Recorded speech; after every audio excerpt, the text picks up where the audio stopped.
Halo Imagers, selamat datang di podcast Image episode ke-13. Gimana nih kabarnya? Semoga kalian sehat selalu ya. By the way, kita bentar lagi kuliah offline ya. Kalian udah pada siap belum nih? Pastinya udah pada nggak sabar dong ya buat kuliah offline, apalagi yang angkatan 21 kemarin yang belum pernah ke kampus. Ngomongin kampus, aku jadi inget kasus yang viral November kemarin deh. Kasus yang mana tuh? Itu loh, kasus pelecehan seksual yang dilakukan sama dosen ke mahasiswinya. Gimana tuh ceritanya? Jadi, beberapa waktu lalu di media sosial sempat viral banyak kasus pelecehan seksual yang dialami korban di dalam lingkungan kampus. Kasus yang terkenal kemarin itu pelecehan seksual yang dilakukan seorang dosen di UNRI yang viral di pertengahan bulan November kemarin. Dalam kasus ini, korban mengaku dilecehkan sang dosen saat bimbingan skripsi, di mana korban dicium di pipi kiri dan kening. Untung saja korban bisa langsung kabur dari ruangan bimbingan. Kalau tidak, ya mungkin saja kejadian jadi lebih parah. Wah, ini dosennya parah banget ya, memanfaatkan posisi mahasiswa yang sedang putus seenaknya. Terus, gimana lanjutnya? Nah, terus korban menceritakan bahwa ia mengalami pelecehan seksual melalui akun Instagram Komahi Universitas Riau yang diupload tanggal 4 November. Videonya sampai sekarang masih bisa kita lihat. Nah, video ini terus yang akhirnya jadi viral dan mulai dibahas orang-orang. Loh, memangnya korban nggak lapor ke pihak kepolisian dan ke pihak kampus ya? Udah dilaporin. Tepatnya sehari setelah postingan itu diupload, korban melaporkan kasusnya ke polisi. Tapi si dosennya malah ngelapor balik dengan dasar pencemaran nama baik. What? Dosennya ngelapor balik? Iya, tapi untungnya kasusnya bisa berakhir dengan baik sih. Kemarin udah diberitakan kalau si dosen sudah dinonaktifkan dan resmi ditahan. Oh, syukurlah kalau gitu. Aku pikir malah si korban yang bakalan kalah kasusnya. Apalagi ini yang dilaporin dekan kan? Iya. Setelah ini mulai muncul dah tuh kasus-kasus pelecehan lain. Karena di kasus ini si korban berhasil menang, korban lain jadi punya keberanian untuk ngelaporin pelecehan seksual yang mereka alami. Iya. Kalau nggak salah, kemarin aku juga lihat ada kasus pelecehan seksual yang dilakuin mahasiswa UMY ke mahasiswa lainnya. Terus masih ada banyak lagi deh. Iya, bener. Jujur ya, aku waktu denger kasus ini, terus tambah dengerin ada kasus yang lain tuh, aku jadi kesel sendiri. Gimana enggak ya? Kita mahasiswa kan kuliah untuk dapat ilmu. Udah bayar mahal, malah ketemu dosen mesum lagi. Wah, iya, bener banget tuh. Apalagi nggak cuma dosen, mahasiswa pun ada juga yang mesum kayak gitu. Tapi ini aku jadi penasaran, kalau kasus ini nggak viral, kira-kira bakal selesai diurus sama polisi nggak ya? Kalau menurutku sih kemungkinan besar enggak ya. Karena aku pernah lihat kasus pelecehan seksual yang ujung-ujungnya berakhir pelakunya minta damai dan selesai cuma dengan bayar uang. Contohnya nih, kasusnya yang dilakuin sama anak DPRD.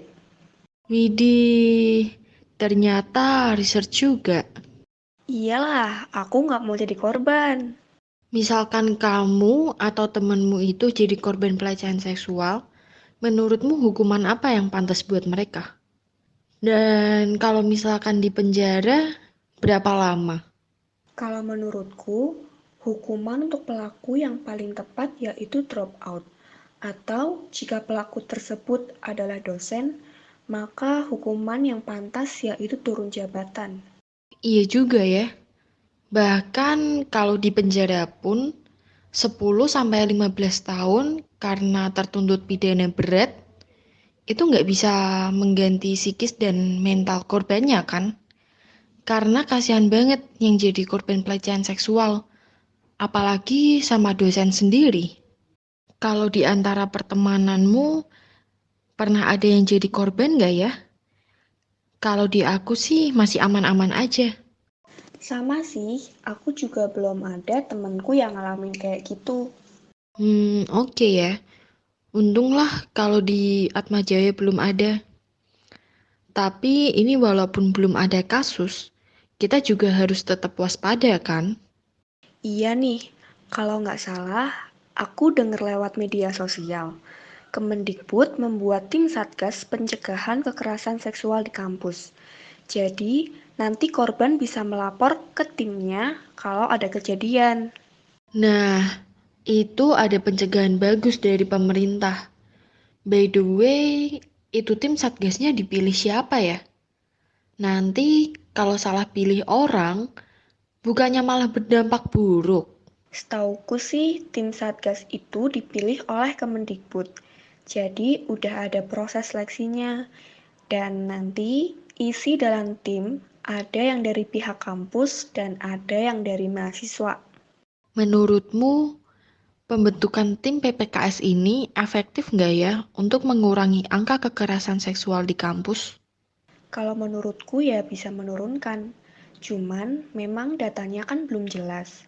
Karena pembentukan timnya juga masih baru dan belum tersebar ke semua kampus.